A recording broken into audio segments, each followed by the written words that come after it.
Shalom, shalom. Well, welcome to this episode of The Elect Life. I'm going to have some things to say about COVID again. I keep saying I want to get back to teaching so level, but it's hard because there's so much of the so level understanding is like coming out and parading in public, so to speak, and most people don't even see it. They don't even know. Problem is most people do not have the depth of the wisdom and understanding to see spiritually in really high levels, to the level of principalities and powers and spiritual wickedness, what's going on. It's just chaos. But it's not necessarily, it's very defined, delineated, and understandable chaos. But one of the things that's really struck me, we have a lot of problems. But one, I kind of had an epiphany, a revelation sort of, where I like, oh, that is the problem. And I saw something very clearly, and I want to try to articulate that. Well, one of our problems is leadership, right? And there is a dearth of good moral. There's a lot of leadership, much of it coerced today, or, well, I'll get into that. But in moral, men and women of integrity, truly tested and tried, seasoned, wise, balanced, leadership is not exactly abundant. Now, there's a reason for that. Nothing happens in a vacuum. But I have to say this. You can be governed by, and this is the way our government is set up. So, you reap what you sow. Unfortunately, we've lost a lot of our foundational concepts of how things should function according to our system of government, which will give us the greatest amount of blessing, the greatest amount of peace and prosperity and blessing, and the ability to be excited and about bringing progeny into the world. One of the greatest comments I get from young people is, why would I bring kids into this world? I mean, that is not normal. See, people, that's not the way it's supposed to be. You're supposed to be excited about seeing your children's children, okay, great grandchildren. So something's very amiss. But one of it I want to delve today is on the concept of leadership. And you can be governed either by people of truth, people of integrity, of moral courage, of fortitude, of endurance, of sound mind, of balanced principles, of, in my spiritual understanding, the best case scenario, what I say, is true Torah observance and understanding. Now, I said Torah observance. I didn't say to become Rabbinic Judaism, which is fine, which I have a lot of respect for, but that's not exactly the box, the total picture of what I'm painting. Okay, it's much bigger. So this is what our nation was founded to be, that the people that govern us would be people from that camp. All right. If you let scoundrels, kind of rule you, you're going to get very mixed results. All right. And that's just historically accurate. Now, survival of there's a concept in the Torah sages, the mind of the Torah sage, all right, of the mission of redemption. And it kind of says it can go well, or it can go with a lot of tribulation. There's verses, it's interesting either way. Most people always want, the great tribulation, it's just all this just time of distress. Now it is, but it is sort of it's on levels. The more clueless you are, seriously, the more it's going to seem like complete upheaval and chaos. All the foundations are what are going to get broken. So it's levels, but to a true Torah sage, or someone who understands from a high level of wisdom and understanding, it is definitely something that you can navigate. The Torah is very clear. He will have an abundance of peace and blessing. He still make a way for you. You will make a way through this wilderness, this desert. So there's always a blessing of abundance, and there's a blessing of peace, and there's always you reap what you sow. Well, it might not go well. You might end up in a very cursed situation, and it really is all predicated on how you run your life. Okay, so we were supposed to be one of the things, and I never really understood. I guess part of me is after how many years, quite elderly, so to speak, according to some people, the level of wisdom, understanding what the issue was. I never really grasped the magnitude of it till now. So the fact that we have very bad leadership is a really big problem. And I never understood the largest, the magnitude of it. But to get to the point, the sages will say that the Jerusalem below, okay, which we will call, the temple, the first and the second temple.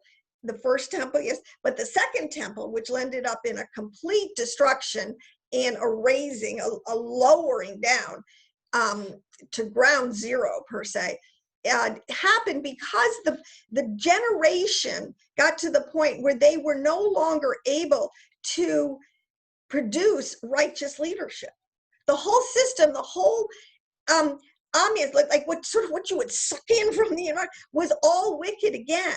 Like sometimes where it's impossible to produce righteousness because there's not enough of it. So it's like trying to grow a plant with no sunlight. It can't happen. Okay, it's wired to need that sunlight. So there's so many processes that just won't happen. They won't kick in. So the concept too is that righteousness produces right living, which produces right leaders. If you're right living, that's an indication that you are going to be a person of integrity. Now, so they, but it's like, this is what Isaiah is saying in Isaiah chapter 1, which is so brilliant because Isaiah is talking about the culture and the mental. See, so much of this, what the prophets are first dealing with is the mental thought patterns. You are what you think. So if you're thinking amiss, you're going to be thinking error. And so the prophet is always trying to bring the people back to, no, this is right thinking. Think this way and you'll be good. But if you think that way, bad results. So it was always that in Isaiah 1, he's chastising the people because their leaders now are people who run after bribes. This is what it says. They're rulers, they're leaders.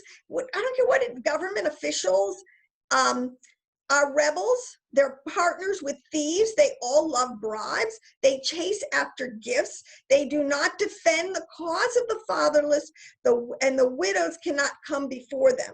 In other words, they prey on and they do not protect, which is the vulnerable, in the pockets of vulnerable contingencies within that population.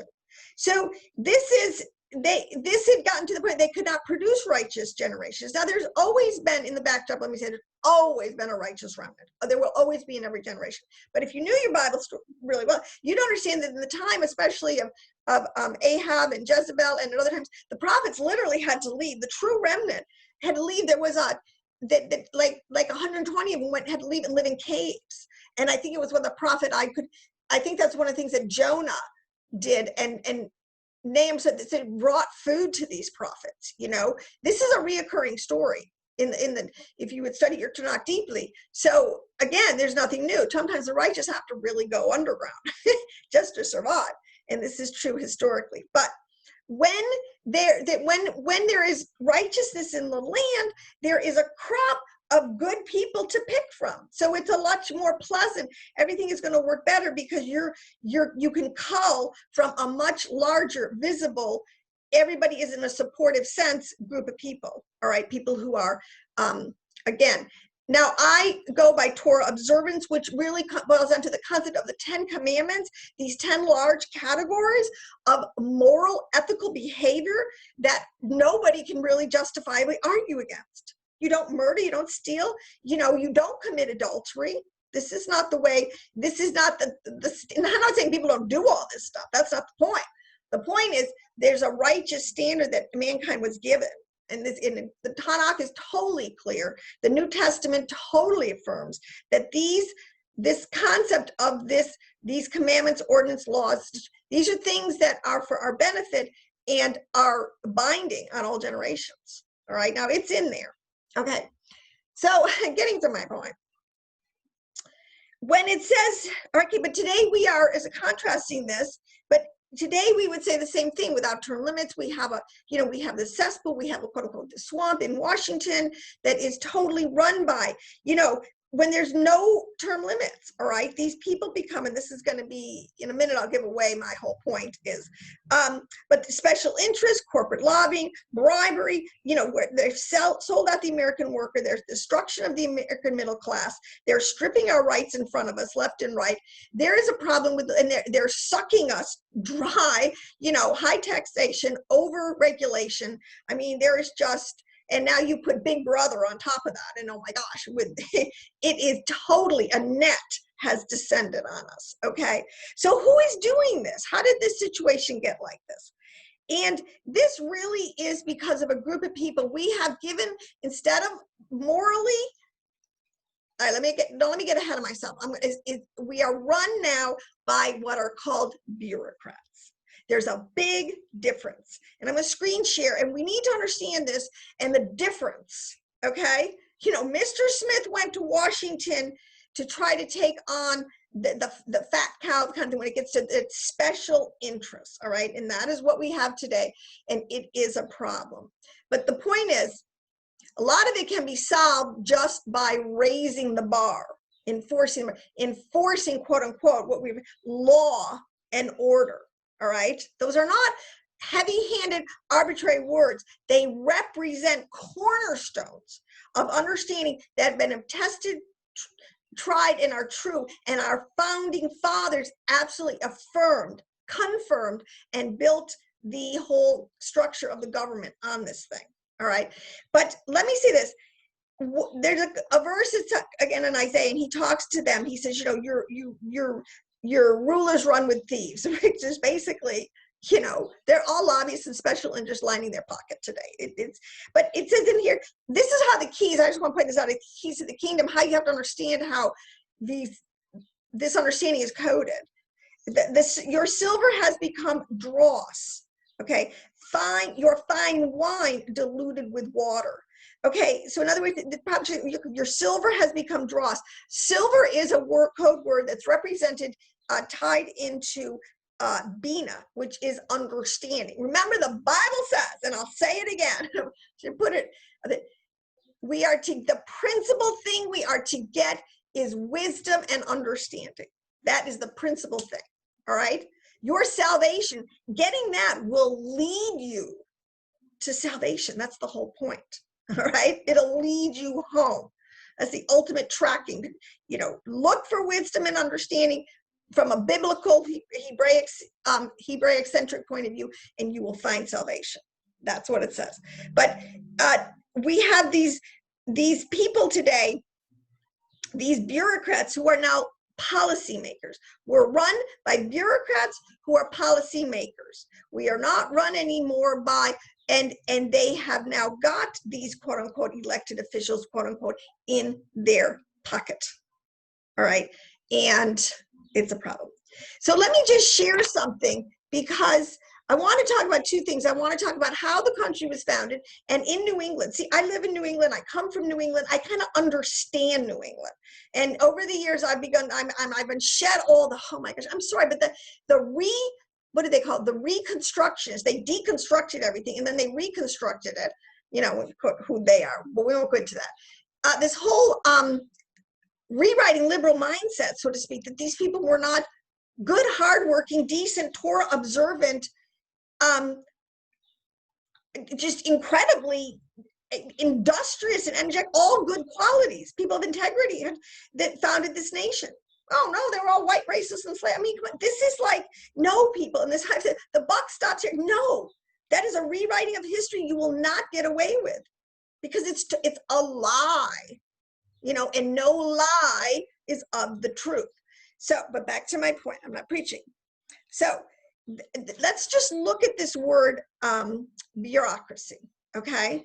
Here, I went and put together a bunch of definitions. So bureaucracy is the administration of a government chiefly through bureaus or departments staffed with non-elected officials. Get that? Non-elected officials. And their departments and their officials are a group. So in other words, this is where we get into, you know, and they're all over the place on all levels of government. The WHO, World Health Organization, here I had some of them down.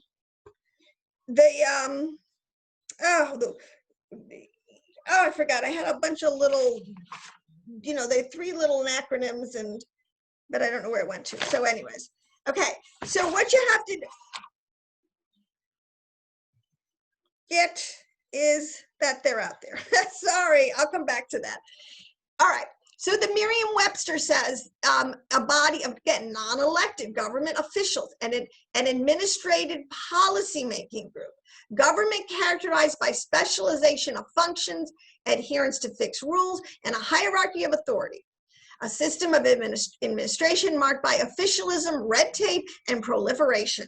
Now, I didn't write this stuff, but, you know, I will say something. I am an artist, and I have had to try to get unemployment, which was a total nightmare. It took me months to work through the system because I got locked out and all this kind of stuff. It's still not really straightened out. And there's no phone number, and there's no person you can talk to. I mean, this is truly a perfect example of the dystopian future if we want to go down this, you know, socialistic kind of government-run, policymaker-run government that I think the liberal is totally pushing. And I'm telling you what, it's going to be the bureaucracy. It's already like, you know, Western Europe before the wall went up, or, you know, in Russia, or China, with these highly totalitarian governments. People aren't seeing this. Okay, what is a bureaucracy? Typically, it refers to an organization that is complex with multi-layered systems and processes. These systems and procedures are designed to maintain uniform and control within an organization. Our government, all right, is to be made up. This is the contrast. See, there's not, you know, bureaucrats in a way, in and of itself, is not a bad word per se. These are policymakers who have received policy from their sanctioned governing authorities, and they're trying to implement it. But the problem is, if you buy these people and they do the bidding of your special interest, then there's no point. The system is broken. It's not what it's there for. Our government is made up of elected officials who go to Washington to make sure that these bureaucrats, to watch over them in their policy making, uphold our inalienable rights. Now, this is that are from our Creator, and it's a right of life and liberty and the pursuit of happiness. They are God-given, and they always are to trump man-made laws. Now, the founding fathers also said to go in conjunction with this. It was totally understood. This can only work among a moral and literate populace. But let me just go back to this. This is where the rubber meets the road, and most people are missing this whole COVID thing, the lockdown. And when people say, oh, they're taking away our rights, all over this, and then people don't get it. They're like, well, what's wrong with that? If I wear a mask, don't you think I'm helping somebody? You know, listen, I mean, there's so many levels I could go down the health road on this thing, and how much data and information and truly scholarly with studies back up behind and all this kind of stuff has been done on a lot of the discussion of COVID, but is actually literally being censored right out of the Google platforms, the major platforms, so people don't have access to it. And that's happening right now in unprecedented ways. But anyways, our government is made up of these elected officials that uphold, these are my inalienable rights that God gave me as a child of God. See, our founding fathers, people, they weren't a bunch of deists. They truly believed in the Creator. Now, the point is, yes, how do you define it? Through which religious spectrum are you going to go? And believe me, 99.9% of the people at this time are in a Judeo-Christian mindset. That's a fact. And that's where it was supposed to stay, because that was the group of people. That was the vision. That is the prophetic. Okay. But when I say Judeo-Christian, people don't understand that's 12 tribes. That's Joseph's coat of many colors. That includes every tribe, nationality, language, tongue, and people on the planet. It's no local. It's not some little white supremacist British Israelism. I mean, people, get a grip. You're misinterpreting the Bible prophets, and I'm like done with it. And your spin. Oh, I'm sorry. I get so on a tangent. All right. So, but the point is, they have no right to take away my freedom to live before my God freely and morally, according to the dictates of my own soul, which is predicated, which was the given standard for everybody upon Torah laws, the 10 commandments, basically. You know, the whole thing really took the 10 commandments out of the schools, out of the foundation of people understanding this is the righteous standard. Okay. Now, if people understand Torah, it is probably the most complex thing. I mean, these are just large categories of moral living. All right, and I don't want to open that door, go down that road. But anyways, bureaucracy is not the same as governance or administration. All right. And this is something we really have to get sick. These policymakers are to implement the policy, the will of the majority of the American people, which is not what's been going on. You really had and a lot of the moral downhill slope of into some of these, just ethically, like like this concept of situational ethics. Who subscribes to that? Really? No sane person waves their kids and says, well, listen, if lying really helps you, go for it. I mean, except a really wicked person. But, you do want to try to get your kid to understand, look, don't lie to me. Lying is not acceptable, all right? There has to be certain kind, all right. Let's get back to this. A Harvard Business Review article written by James L. Haskell, a professor emeritus of business logistics, questions whether bureaucracy is a good thing in government. It describes bureaucracies as entities that focus on decision rights rather than decision making, and states that they are not created to deliberate or think. And this is the problem, all right? This is why when you get to the bureaucrats, well, I'm just following orders. I'm not, so you can't get past them. There's this whole low mid-level management of these bureaucrats, and you can't get past them. And why I'm bringing this up is because today in the COVID, I mean, what is this, Sunday morning, August 9th, 2020, okay? The decisions that are coming out of some of the states is draconian, and is a bureaucracy run amok where these policymakers are making policy for all of us, and we have no say in the matter. And then, and you can't get a say in the matter. It's like they're shutting us off left and right. Okay, this is a problem. And they're getting draconian, this whole COVID tracing. And you can't go from state to state. I mean, I'm trying to plan to go down to Washington, D.C. All right, I don't know if I should say this. It doesn't matter. And now, when you fly, you drive, can you do it because of the checkpoints? Because they're making it so difficult to live. They're infringing on every single one of my rights. Freedom of congregation, freedom of assembly, freedom of speech, freedom of worship. That churches would be shut down, considered non-essential, but Walmart is. There is something majorly, I'm sorry, effed up about that. And I can't believe that, that's getting past so many people, all right? Now, in French, a bureau is a desk. So bureaucracy, this is where it comes from, basically means government people at their desks, okay? And these government people just are not elected, and they're put in place by special interest groups to promote agendas. And what we're finding out, and this is why, and today, conspiracy theorists, like I've always been dubbed, my husband was dubbed, you believe that stuff, are going to be vindicated, and are being vindicated as we speak. Because this is all coming out. Remember, Yeshua said every hidden thing, every work of darkness will come into the light. Do you want to be run by, bottom line, worst case scenario, if it's really true to the magnitude, that by a bunch of Luciferian pedophiles? Is that who you really want to represent you? I mean, come on. This is what I'm talking to, the silent majority, the good people. You decide. If you don't rise up and say enough is enough, and we will not tolerate anymore these godless people making policy and then being in the back pocket of our elected officials so that we can't, it's like a wall, you can't get past them. So this is why this election is so important. You got to vote them out. I mean, and there's so many levels. I mean, to me, on many levels, this is you could make it a one issue vote of a candidate. Are they pro-vaccine? Mandatory vaccine. That'll weed out a lot of bad apples. Are they, can you prove that they are constitutionalists and protecting your rights over what is the infringement of these policymakers who we know, like, Bill Gates' source. This is the whole point. These internationalists, these large, the Center for Foreign Relations and the UN, all these are globalist organizations.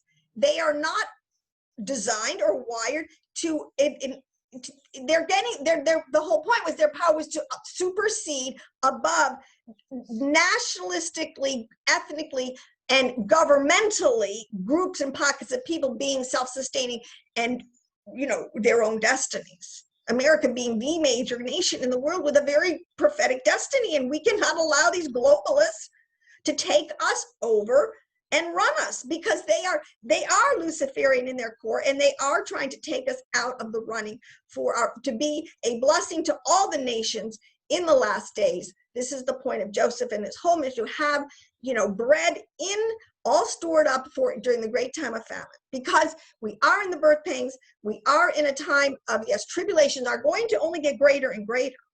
So you need to, buckle up. You know, endure hardness like a good soldier.